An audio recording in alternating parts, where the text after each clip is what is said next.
the shadows of the past, as from a faded tapestry of time's procession, slow and vast, I step to bid you bear with me, the while your fancy I engage, to look upon another age, an age when on the human tide the plumed wave of chivalry rose to its summit, sweeping wide across a nation's mighty sea. France never shone a brighter power than in this high, romantic hour. So come with me to France of old, to fiery days when hearts beat high, when blood was young and hate was bold, and sword crossed sword to do or die. For love and honor gloried then, and friendship reached its peak with men. Friends were friends in those brave days. Athos, Porthos, Aramis, aye, graved our hearts with a mystic phrase, bound our lives with a mystic tie. Come, stir your soul with our ringing call of all for one, and one for all. Come on, come on, come on!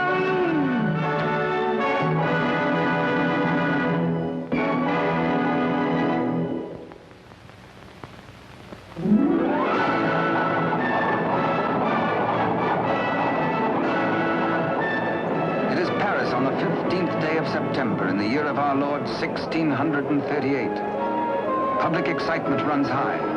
The populace enjoy a general holiday. Impatiently, they wait for the news of an heir to the throne of France.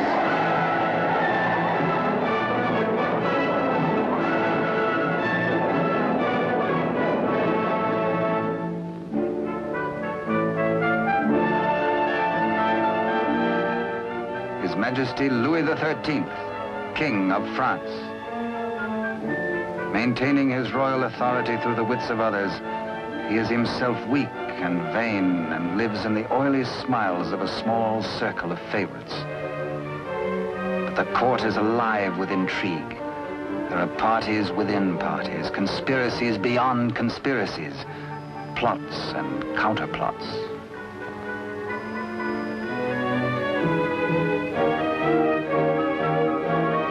His Eminence, Monseigneur the Cardinal, Duc de Richelieu.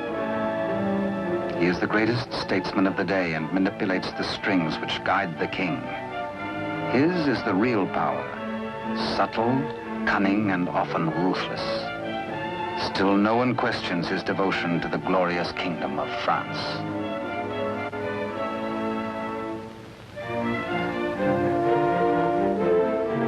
On this auspicious morning, the king pays a state visit to his queen. It is the custom for the sovereign and his courtiers to attend the expectant royal mother until his child is born.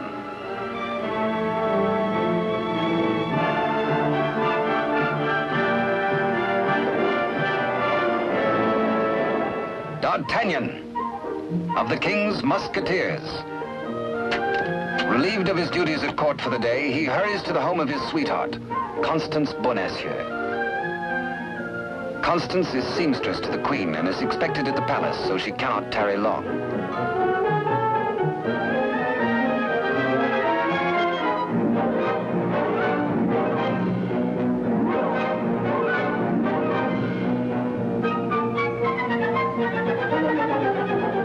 Even the most eager lover, by error, can sometimes kiss a miss, or miss a kiss.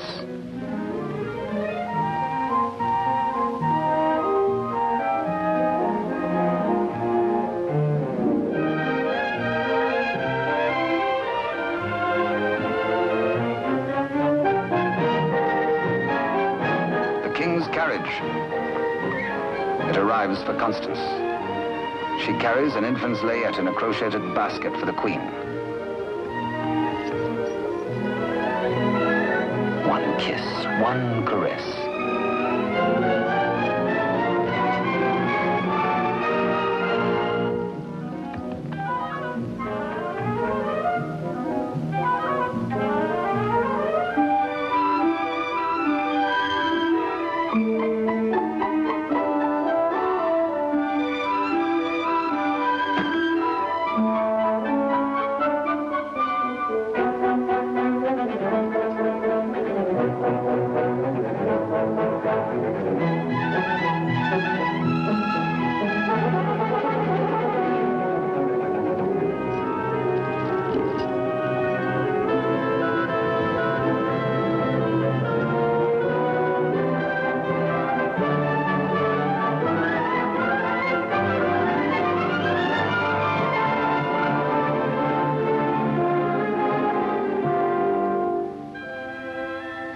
That kiss truly is a delicate plant requiring privacy to grow into a tender blossom. The dream of all lovers.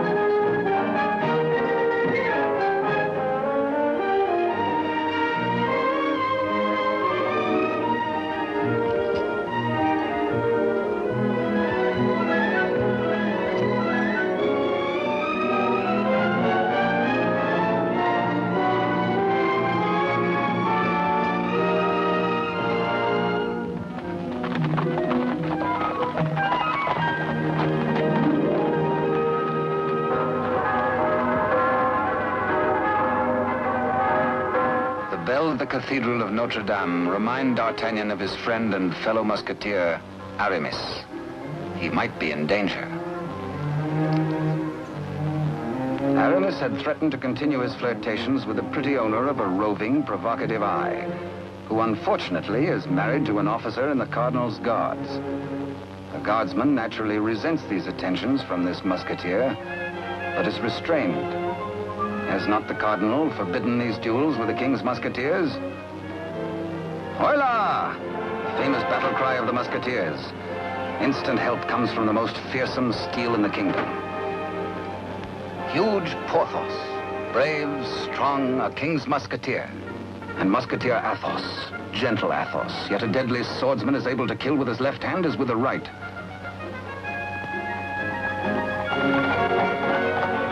D'Artagnan! The battle is forming. The Cardinal's guards. This is no private fight then, eh? The Musketeers against the Cardinal's guard. It started before D'Artagnan was born. And what are the odds? 1, 2, 3, 4, 5, 6, 10 guards to 4, 5 to 2, 2.5 to 1? Ha! Too simple.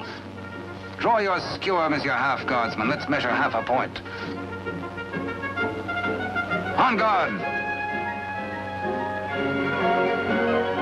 Come, where's your challenge now? Where's your steel? What's your fear? The law? Does the Cardinal still ban a friendly fight with a musketeer or two? Ha!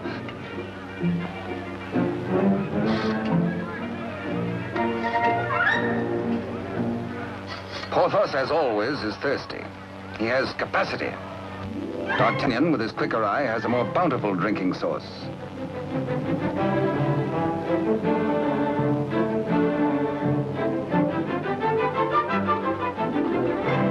Porthos can put out a hand and pick up the pot he's slavers for. Why waste energy walking? Come, driver, come inside with us.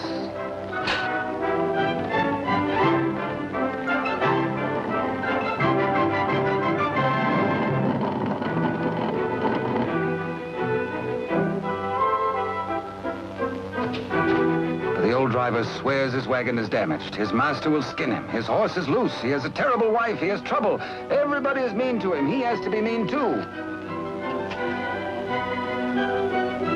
Ha ha! Now, take your temper out on me, good friend. Now, feel better? Now we can talk. I'll win you the price of your horse and more. Come, guardsman, I challenge you to game. This is not forbidden you.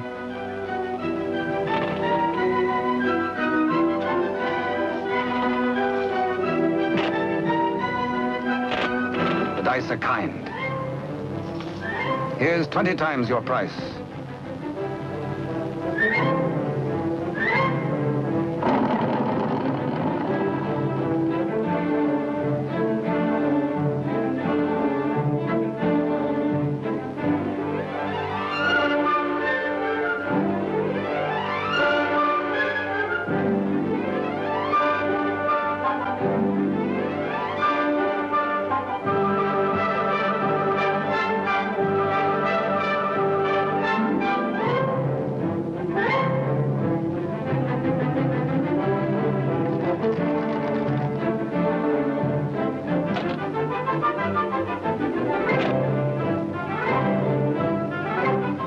Riding high, D'Artagnan returns to the dice game. Laughing and playing a while longer, he wins hands down from a fat-headed guardsman while waiting for the late evening rendezvous with Constance. Porthos, too, has women on his mind.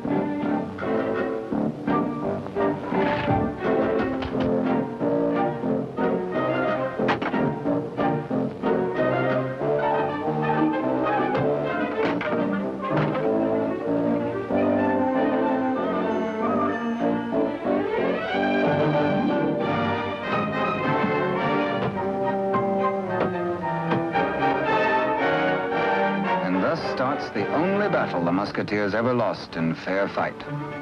Of course, it has to be with the fair sex.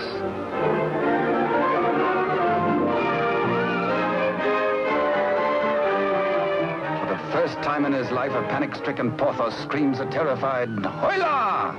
Athos hears him. Aramis springs bravely to the side of his comrades, and they flee together. But D'Artagnan hears only the pounding of a lover's heart. As the flood of battle at last sweeps close to him, he leaps to meet the foe and draws his swords. He will fight. Yes? No. Yes. No, he won't. Here, indeed, discretion is the better part of valor. Caught between the she-devils and the deep blue sea, they choose the water.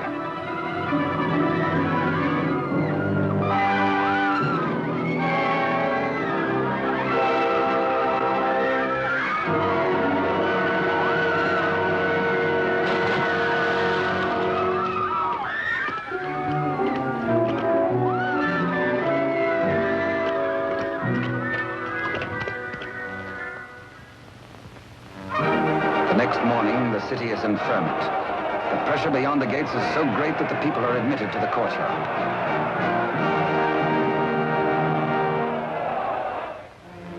Adjoining the Queen's apartment, Constance prepares the layette.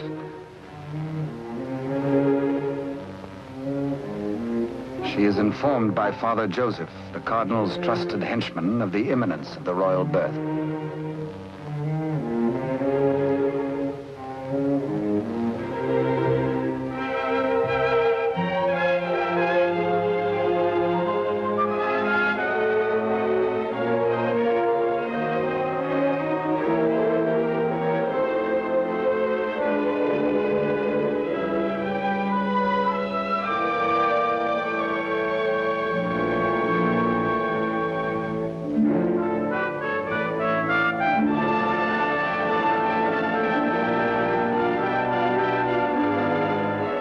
So a prince is born to France, one day to become Louis XIV.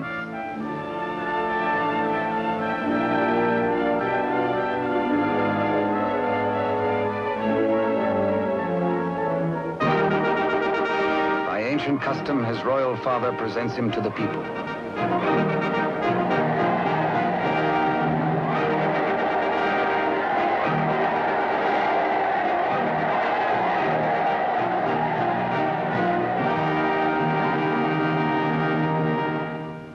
But in the Queen's bedroom, another cry is heard. One of those rare turns of destiny. And Constance is the first to warn the tired, dozing midwife.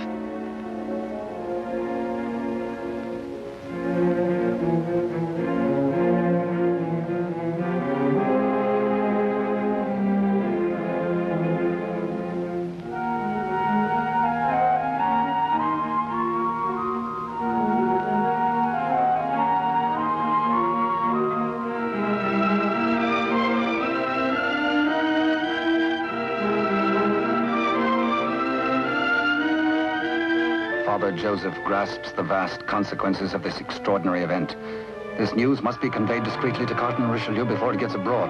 He writes a message inside the wrapper of some medicine. He intends it for the Cardinal's eyes alone.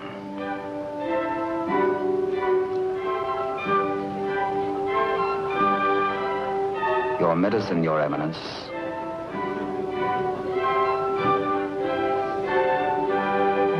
Duke de Rochefort, conniving head of the most powerful faction in court, working always in self-interest against the king and cardinal, pretending loyalty to both.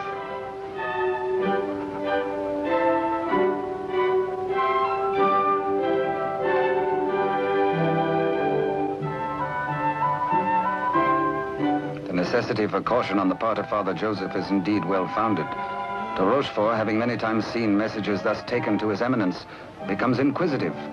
He resolves by a simple trick to learn the secret passed to the cardinal. A substitution of scraps of paper.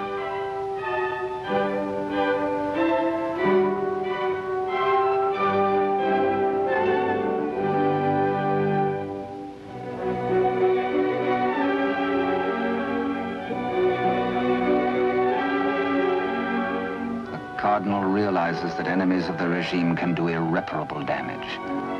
2 heirs to the throne. 2 rival parties of courtiers. More quarrels, more bloodshed. Poor France, helpless, torn between 2 factions.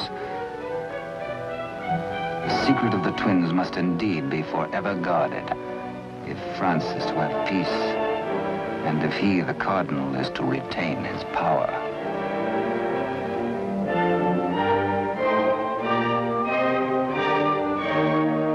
Pretender, this. A true prince. De Rochefort sees an opportunity. Father Joseph is instructed to prepare for a long voyage.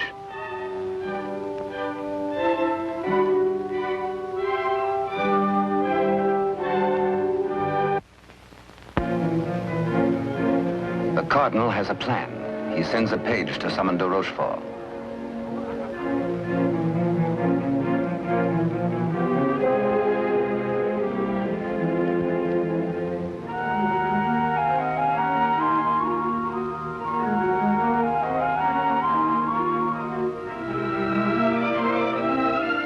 Aware that Constance shares possession of a great secret, one so sacred it might well spell the future of France, the cardinal charges her to keep her lips sealed.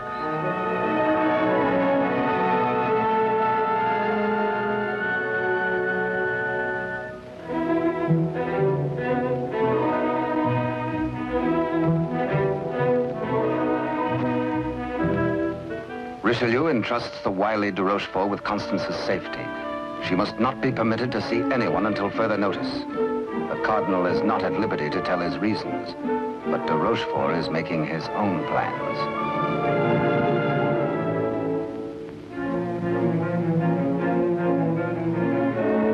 In accordance with the cardinal's command, Father Joseph, accompanied by the midwife, secretly takes the twin away to the Spanish border.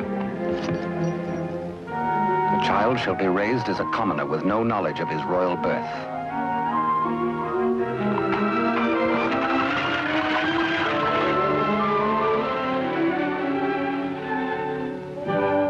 Meanwhile, in the great ballroom, the king holds a reception in honor of his firstborn. Had he known the cradle should have held 2 sons, he might have been less self-satisfied with the cardinal's congratulations.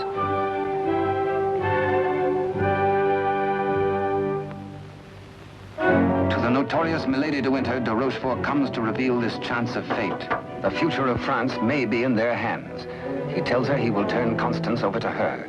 She is to escort Constance to the convent of Saint-Guemel. There, force her to tell the whole of the cardinal's secret and plans.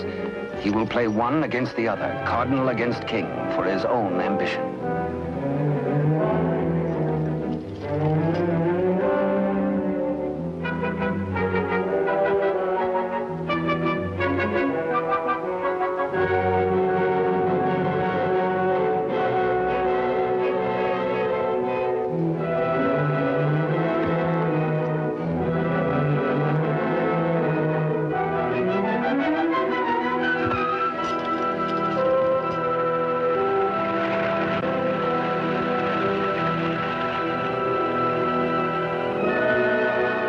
Constance to be...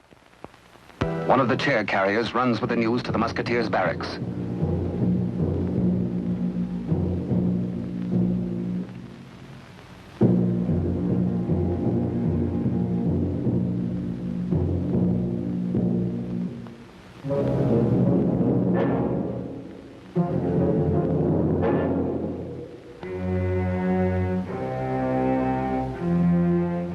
D'Artagnan, wake up!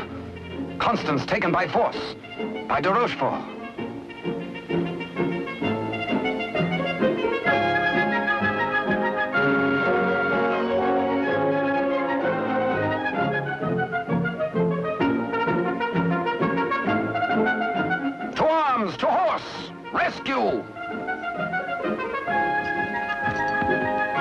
All for one and one for all, and hang the tack.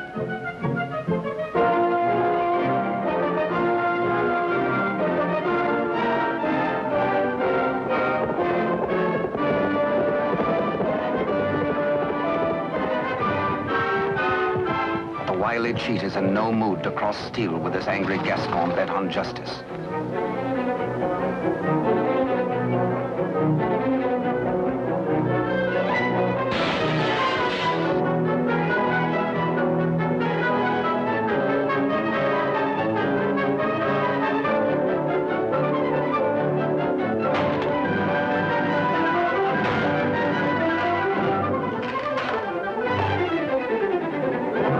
Thugs are powerless to help.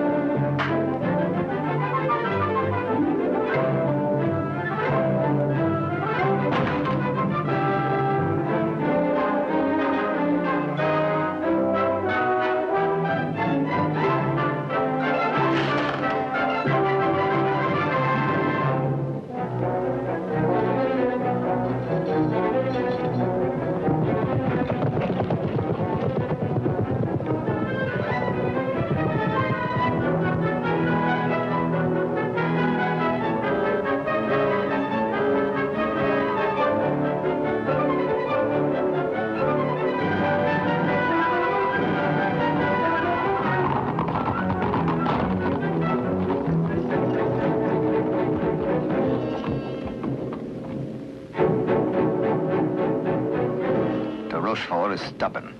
He will not talk. He has to be persuaded.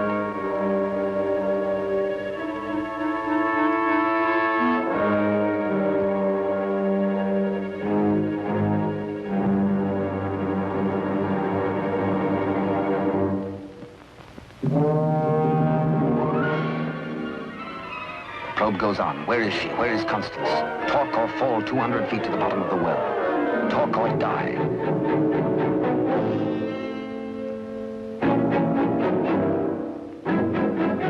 The Cardinal's guard look on, afraid to act. A strand at a time, steel cuts through hemp. 3 strands of it, and now but 2.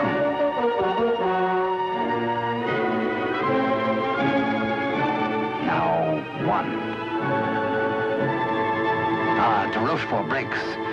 The convent of Saint-Guerre.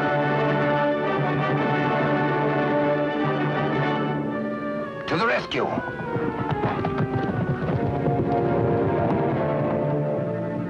A stableman granted audience with the Cardinal tells of de Rochefort's trickery and capture and of Constance's abduction by Milady de Winter.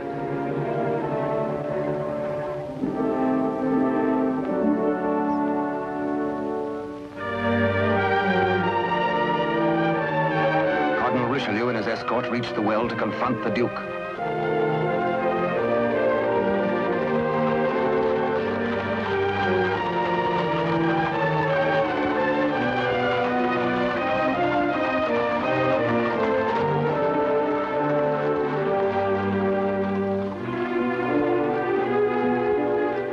Accused, exposed, a nervous, bedraggled penitent. He confesses that he has indeed played traitor. His Eminence breaks de Rochefort, stripping him of his authority and titles, banished from both court and country forever.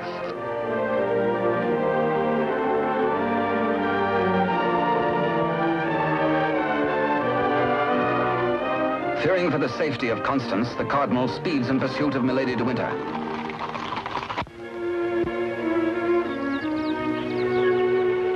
Before dawn the next morning, the convent of Saint-Guerre.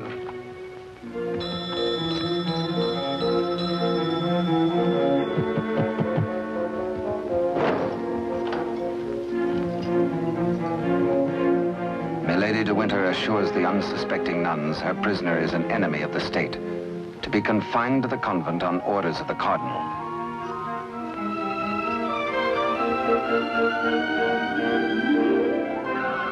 The banished de Rochefort, smarting under his humiliations, lingers in Paris. All is not lost. He uses the last of his wealth in a desperate gamble and buys the services of ruffians.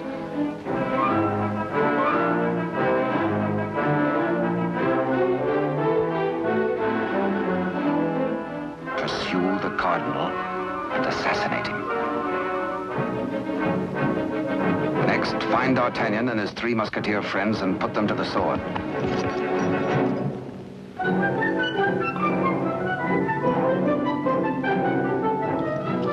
De Rochefort still dreams of himself in terms of the most powerful man in France.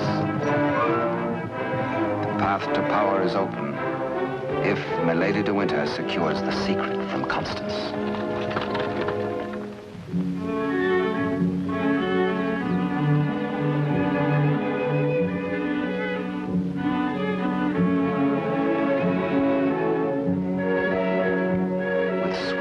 And honeyed entreaties, the unscrupulous Milady de Winter seeks to cajole Constance into telling all she knows.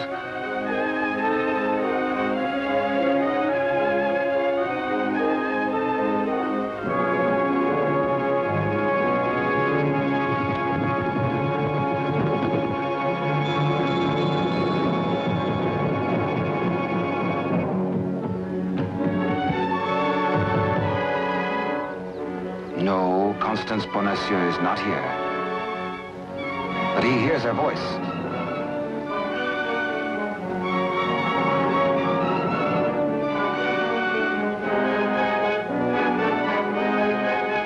Hola! One for all and all for one.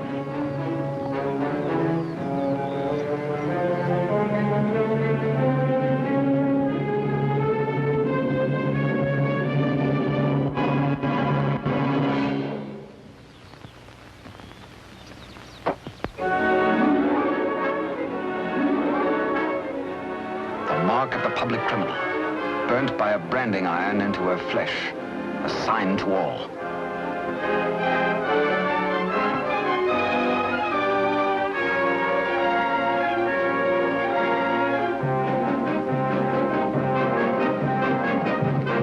Exposed to Constance as a criminal, Milady de Winter is desperate. If caught thus in a second act of crime, by the laws of France, Milady must face public execution.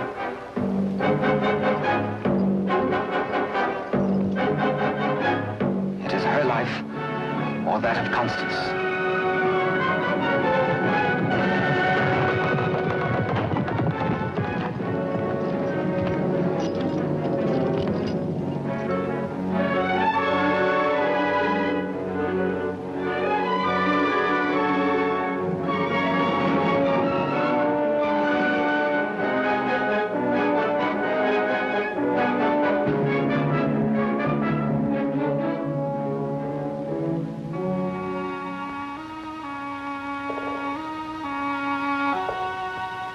D'Artagnan hears Constance whisper that she loves him above all men. And then she murmurs three words, the other one, the other one.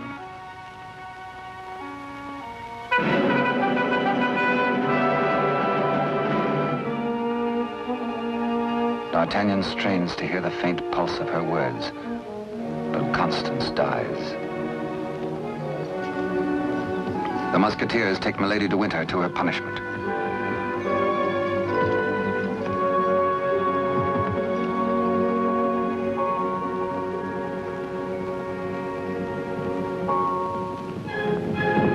His Eminence the Cardinal has traveled through the night.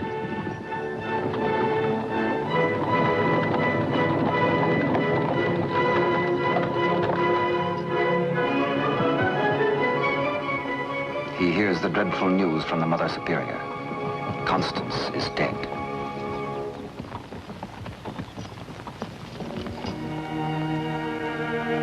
Faithful, loyal Constance.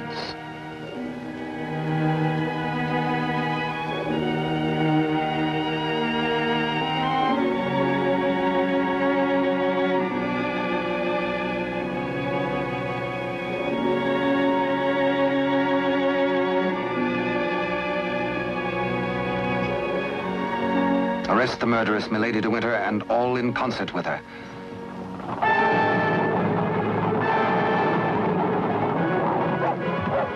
Three Musketeers, Athos, Porthos, and Aramis, enraged, take the law into their own hands and deliver the murderess to the public executioner and order her death.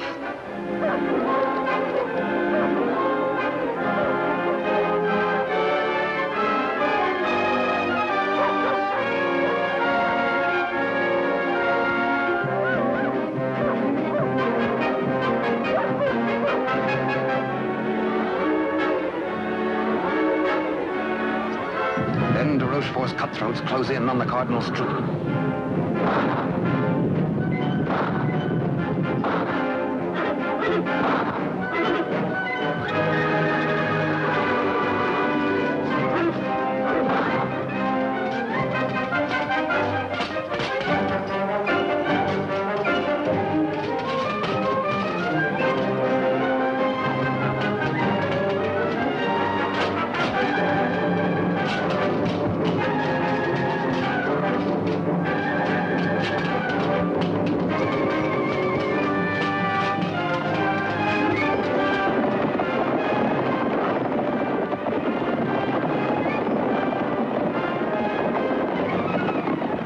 Some distance away, the Musketeers are captured by their deadliest rivals. The Cardinal's guard formally arrest the Musketeers for continuing to take the law into their own hands.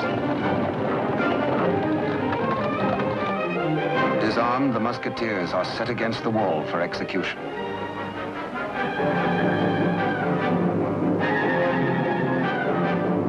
Your guards would take the lives of my friends. Single-handed, they shall have revenge. The Cardinal asks a moment to ponder. Constance dead. A murderess executed. Enough blood has been shed. Now this strife twixt Musketeer and guard shall end.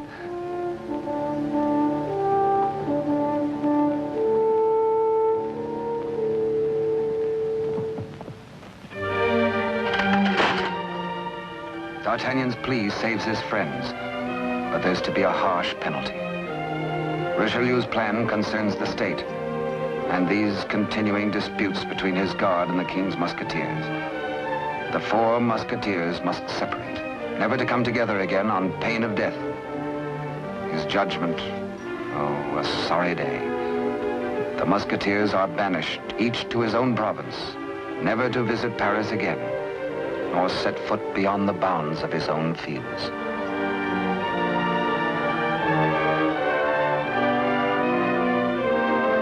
As for you, D'Artagnan, a splendid soldier, reliable, devoted too. You henceforth shall be bodyguard of the future king, beloved of France, the nation's one. At one fell swoop, all strife is done. The Musketeers prepare for their banishment. Godspeed, farewell.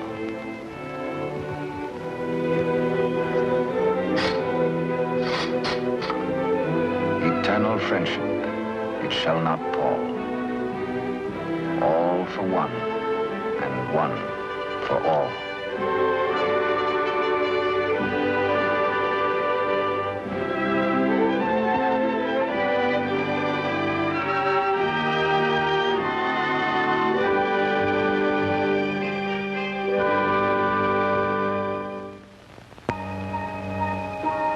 "5 years have passed. France is at peace. The infant prince grows to boyhood. Cardinal Richelieu, driven hard by the responsibilities of high office, lives in semi-retirement. And a royal father educates his son in courtly etiquette.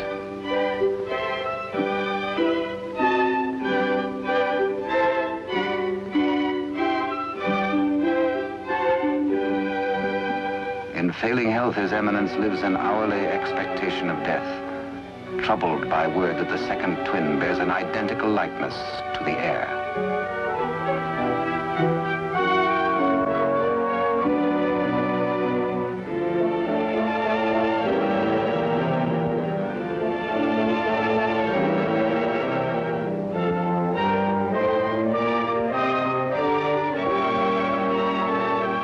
Dangers inherent are obvious and weigh heavily on the Cardinal's mind.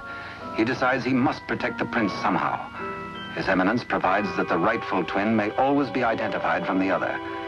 With the aid of the court jeweler, he caused a gold doubloon to be broken. The smaller piece hangs on a chain around the throat of the infant prince. And its mate he places about the neck of Captain D'Artagnan.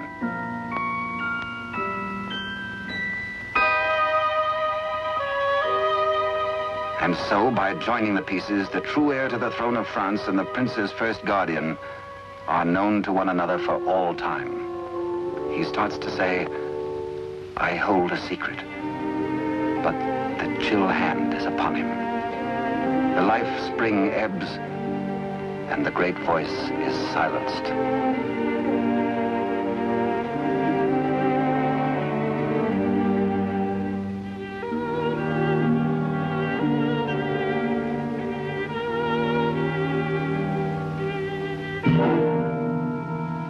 A great statesman passes into history. The church loses a noble servant, and the ship of state is without its pilot. What was this secret that Richelieu and Constance shared? The other one.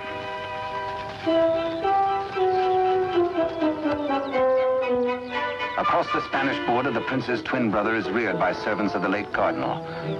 The banished de Rochefort, living nearby, holds the twin under his very eye. He bides his time. He has only to wait patiently for the proper day.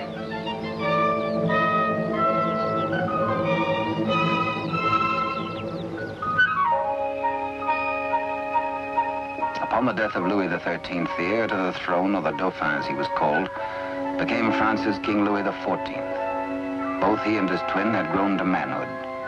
The brothers are alike as two peas in a pod.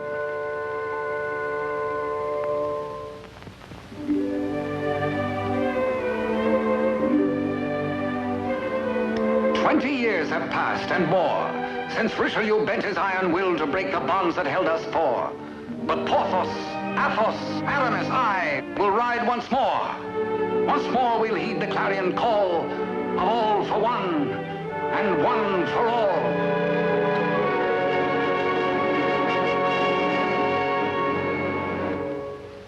During the years, de Rochefort's connivings have brought the exiled twin under his control. Secretly, they have returned to Paris. De Rochefort has lavished upon the usurper the trappings of royalty, teaching him to copy even the handwriting of his brother, the king. Yet the quality of the spirit so generous in the king is replaced in the brother by hatred and viciousness.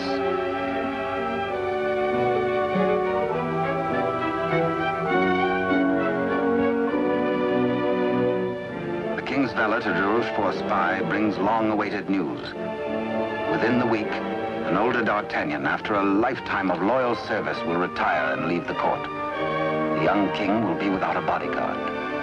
Every detail of their plan has gone over. The map, the sentries to overpower, the secret approach to the royal apartment, the signals.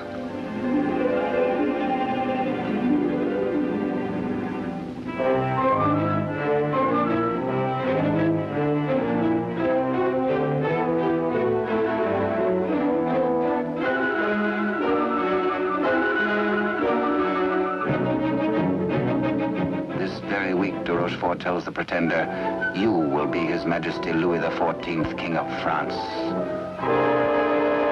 Louis XIV, King of France, spends D'Artagnan's last day in fun and gaiety. The king has applied himself to an education in horsemanship, sportsmanship, and swordsmanship. No two men were ever closer, except they were father and son.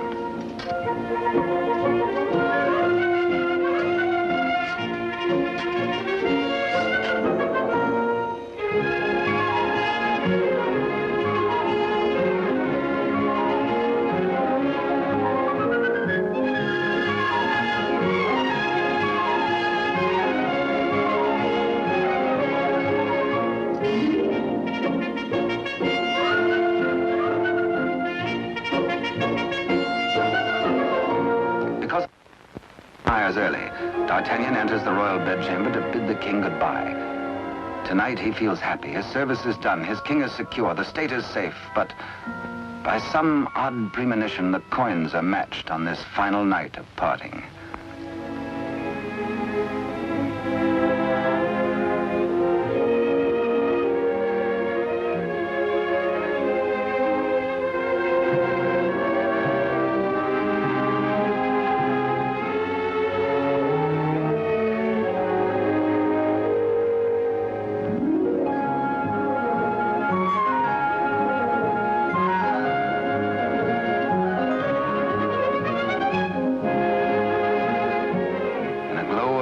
memories of a delightful evening with the king, Captain D'Artagnan arrives outside his lodging and is amazed to find himself beset by ruffians. Angrily, the Gascon plans his battle. First, he deals with the dagger man decoy, sticks him with his own blade, throws the man's cape to the edge of an open sewer, places his own cape over the decoy's body and fires his own pistol.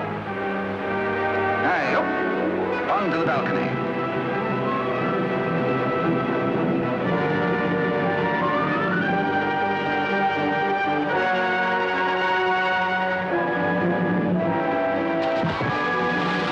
There, they believe, goes D'Artagnan.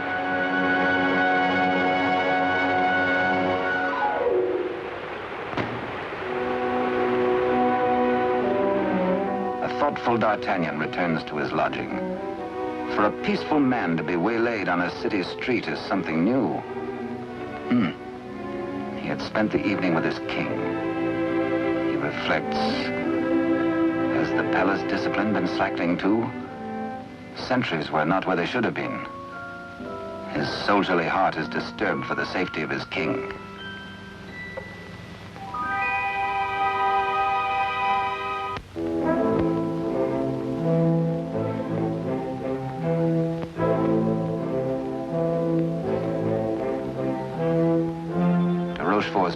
Working without a hitch. Sentries at the outer gate have been overpowered.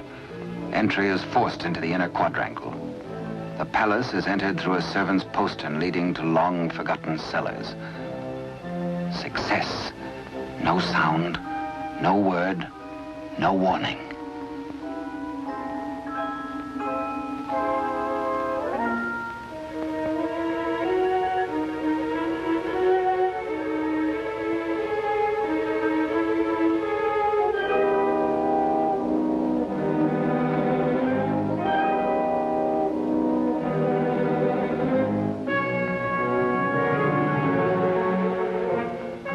Pretender waits impatiently below for the deed which will make him king.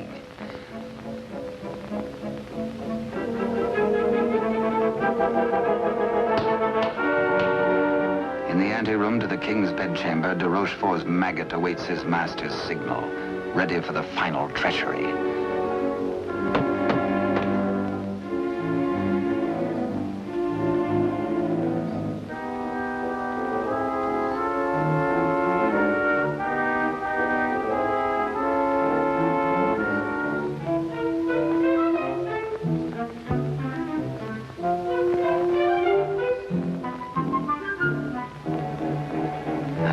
After 11 o'clock on this fateful night, in one tragic moment, France loses her rightful king.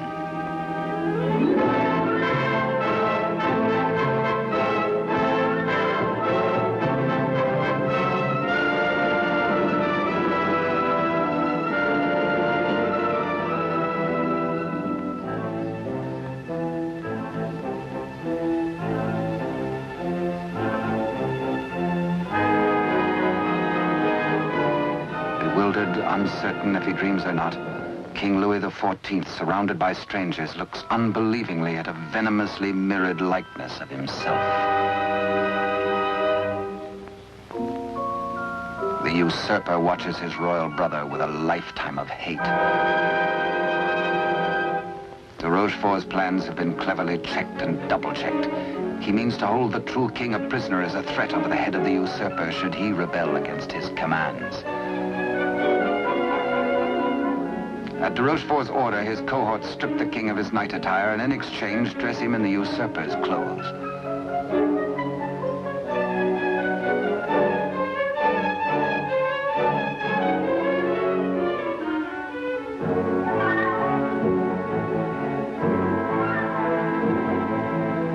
Into the palace cellars, a messenger reports breathlessly.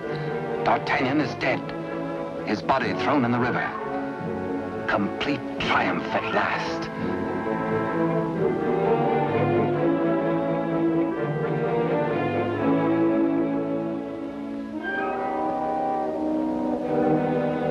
An iron mask, an invention of the devil. An iron mask, a prison within a prison, is placed over the head of the rightful King Louis XIV and locked at the neck, his countenance concealed from all men.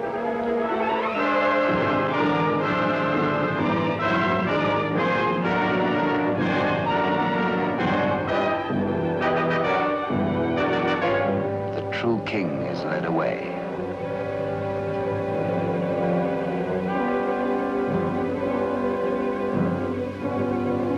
In the quiet of the royal apartments, the true king's bed is occupied by the usurper. Trusted servitors have been spirited away. The twins' lackeys have replaced them.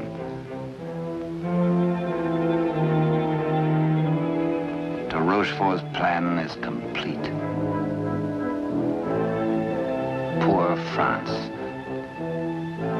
Ruled by a youth driven near to lunacy by a solitary childhood, by de Rochefort's lies, by his own poisoned dreams. Truly a madman.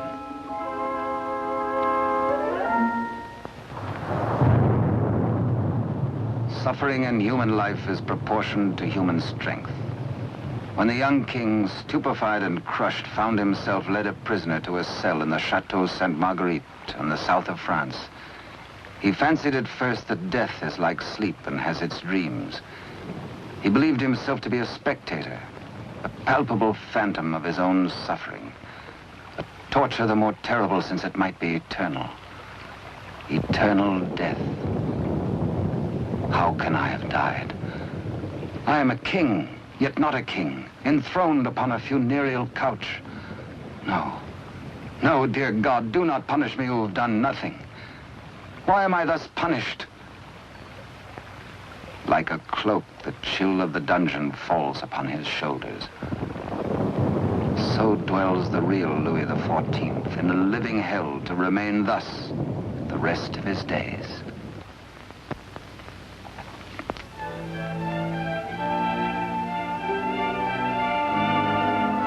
The Queen Mother, always restricted, prevented from seeing her son, determines finally to pay him a visit.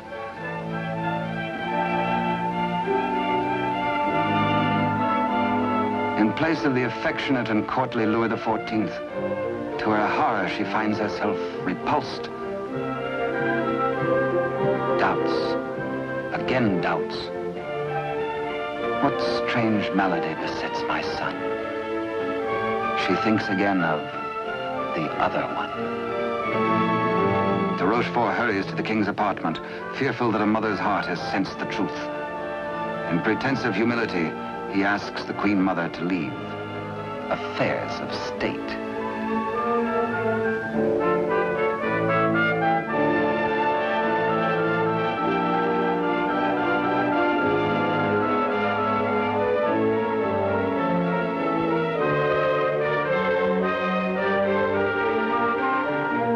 De Rochefort is determined. This shall not happen again, and whispers death.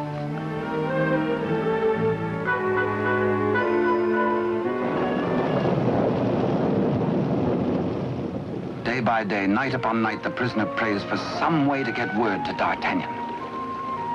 A heaven-sent fisherman hoves to.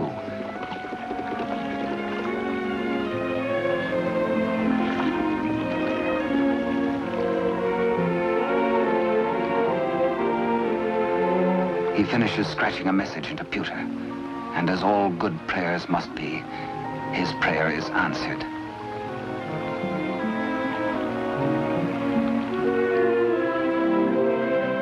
Millet and mackerel are running, and then a catch, apparently from heaven.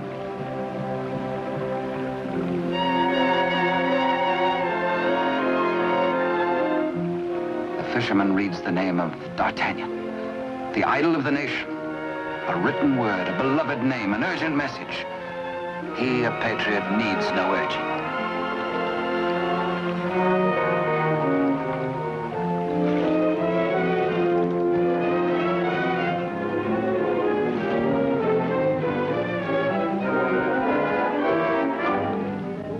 Paris goes about its daily affairs, unaware that its rightful king languishes in prison, and the Queen Mother herself faces death as the humble fisherman hastens to D'Artagnan's home. D'Artagnan stays on in Paris, and to his hurt amazement continually finds himself barred from the court. Day by day, week by week, audience with the king has been refused him. The fisherman blurts his weird news. A story hard to believe. A lonely castle which D'Artagnan knows like the palm of his hand. A prisoner in an iron mask behind its bars. But the signature, An etching of a coin that fits his own exactly.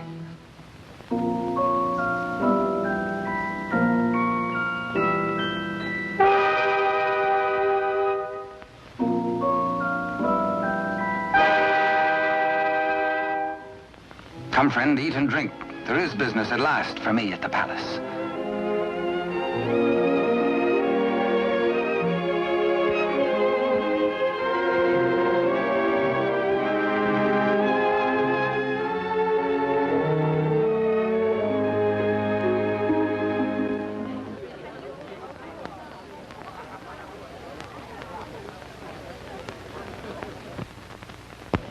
Threading his way through the perfumed route of the court's chattering idlers, D'Artagnan finds himself a stranger in a strange atmosphere. And there is reason, he thinks, for this curious tension. De Rochefort and the king. This cannot be the boy I helped nurture into manhood. This is not the face of my king. Those are not his hands, that wrist neither parried steel nor engaged a point. What's been happening at court? De Rochefort's back in favor, a disgraced exile once more sporting about the throne room in the king's presence. D'Artagnan is amazed and shocked. But a further shock is in store. A chain and coin is passed to de Rochefort. If he can believe his eyes, in all the years he served the king, they never left his royal person. He overhears a snatch of conversation. The other one. And suddenly he hears the dying voice of Constance. The other one. The other one.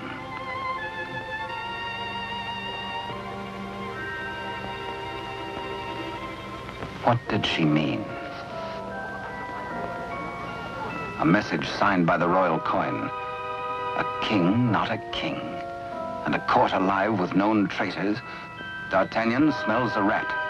But a rat has seen him and gives warning. The palace guards are alerted, and all exits barred.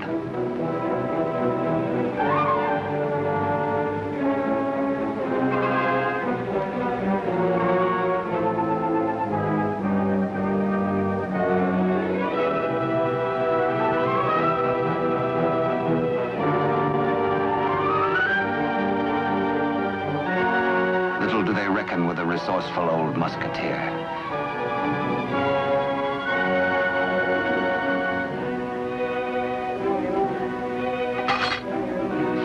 D'Artagnan orders a king's loyal troop to be hurried to meet him at the Chateau Sainte Marguerite. Couriers are to be dispatched to his old friends, the Three Musketeers, Athos, Porthos, and Aramis. To arms, musketeers! Your king has need of you. One for all, and all for one. The jig is up. D'Artagnan lives and knows. There's pewter plate. Perhaps even now he has reached the prison gate.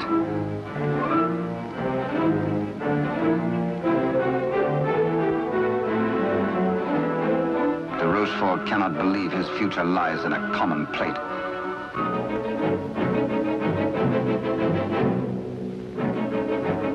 Quickly, he resolves to end all doubts. He decides to ride at the head of his troops to prevent any attempt to free the king.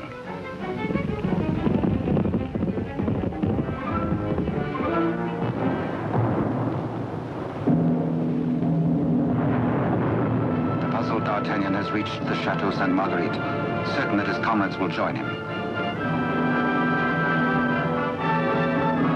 Under cover of the raging storm, he rose to the grotto beneath the castle. Many a time as a young officer, he had patrolled this grotto passage. It led, he knew, to the arsenal. Beyond that, the armory. Then the main hall and staircase to the tower itself. Up there is the man in the iron mask, the writer of the message.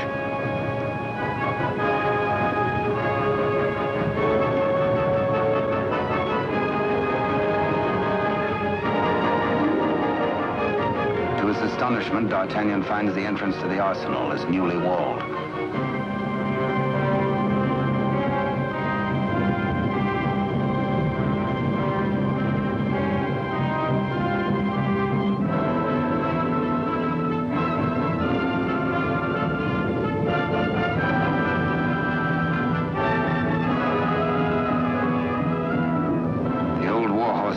prepared to hazard it alone if necessary.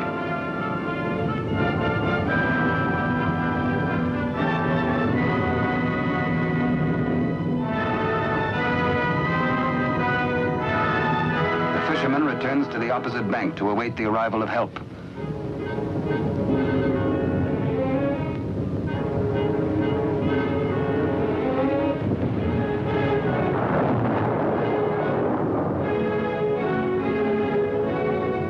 Athos, a few years older, a little more grizzled, the same brave companion as of old, ready and willing for any gambit.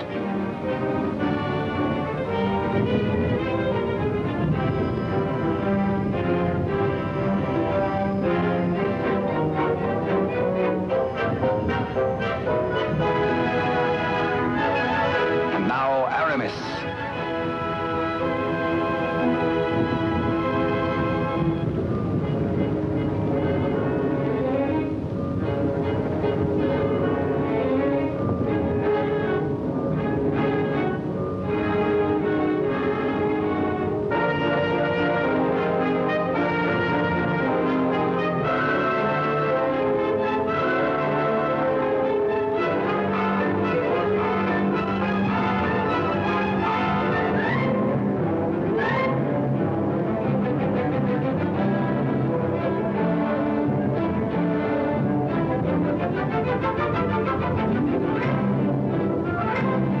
Two of the valiant comrades have arrived.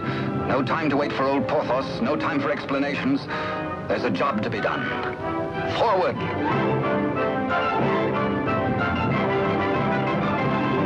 Through the racks of gunpowder barrels to the main hall, and the tower staircase itself.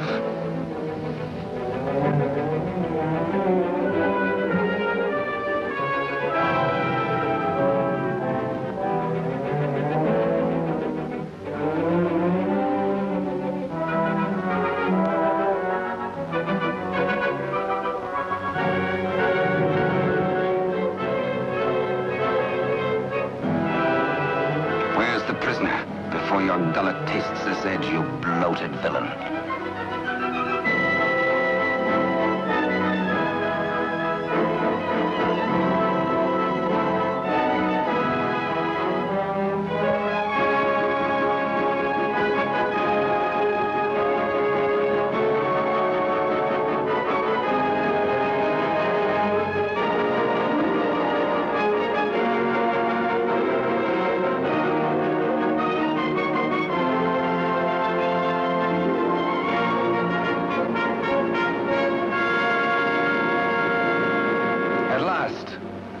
D'Artagnan knows the voice. It is his true and rightful king, Louis XIV, King of France. The castle guards.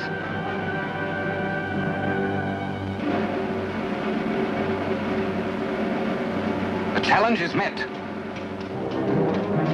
Hola! The Musketeers fight together again.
the more eager on that account, and thirsty as much for the sight of his companions as for a little drop of blood.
All for one and one for all.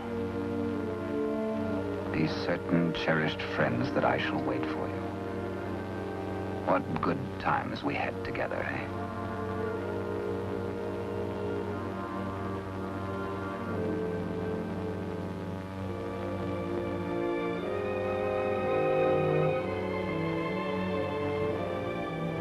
Good Porthos, farewell.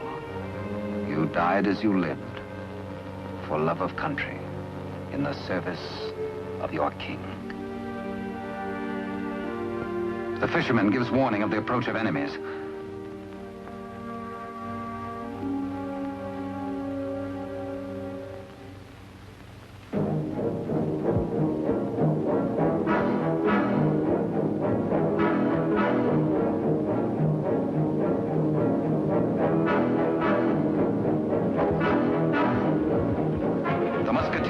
The king and gallop off to Paris. De Rochefort rides hard in a last effort to keep his house from crumbling.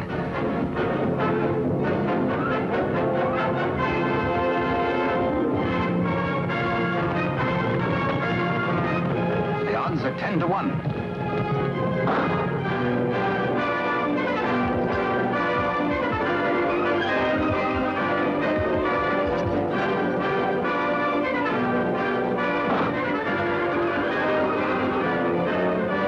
Majesty.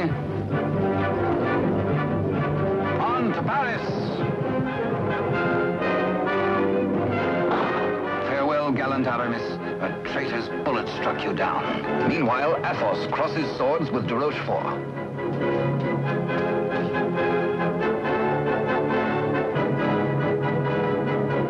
But at the highest price of all, Athos joins his comrades.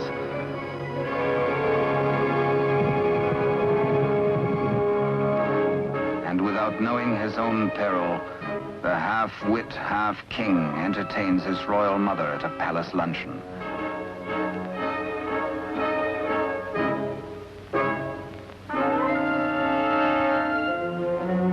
Cunningly, he says, a private matter.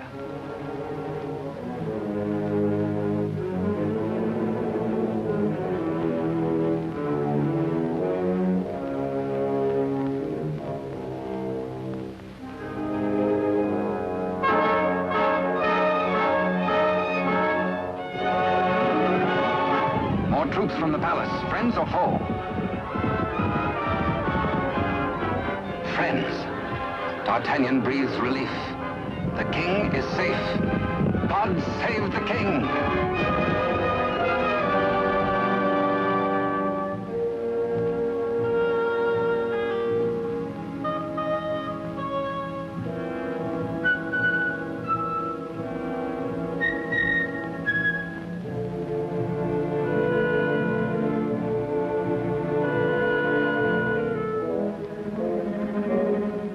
Queen Mother suspects this attempt on her life.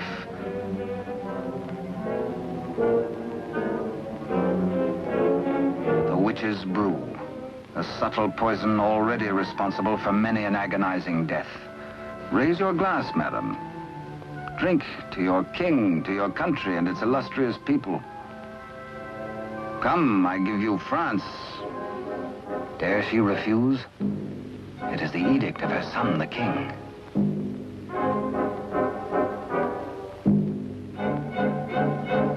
The toast, but a warning cry.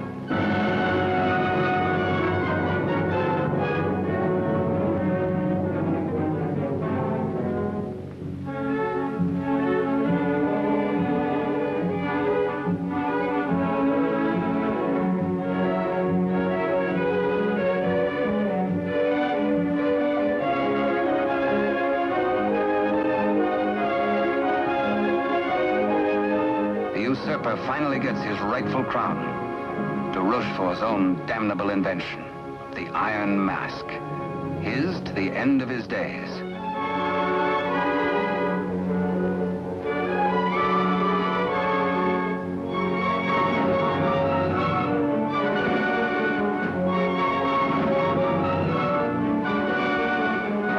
As D'Artagnan pours away the poisoned wine, the usurper takes swift, bitter revenge.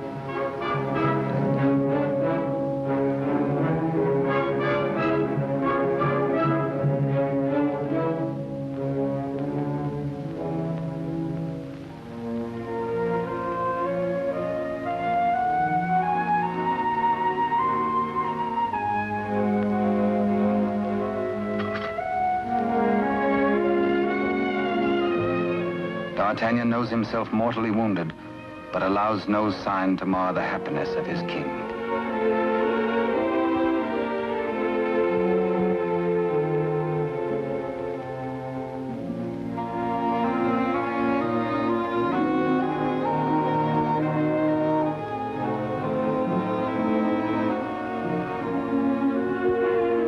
Blood, the weapon of the murderer, with crimson evidence on the blade.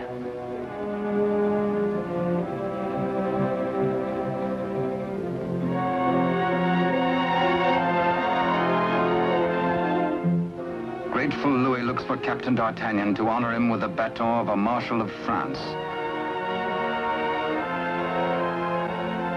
But where is the Musketeer?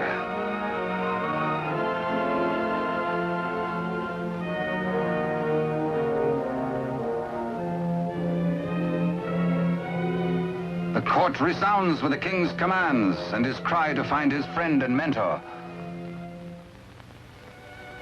What a man may think when he knows of the approach of death is secret between himself and his maker. Perhaps the gallant Musketeer thinks most of his lost love, Constance, and of all the tender, lonely years kept warm by her memory. He dies in hope of faith that she might welcome him, that once again they might be one. How can they die, these bright ones? How may such energy, once released, be prisoned by earth or stone or grave? We die as we lived, say they, with life. And with life, how can there be death? Only remember us. Only open a little book and we shall always be with you. To ride a fine horse, or to cross a sharp blade, or carouse with a barrel, or dally with a maid. Come one, come all.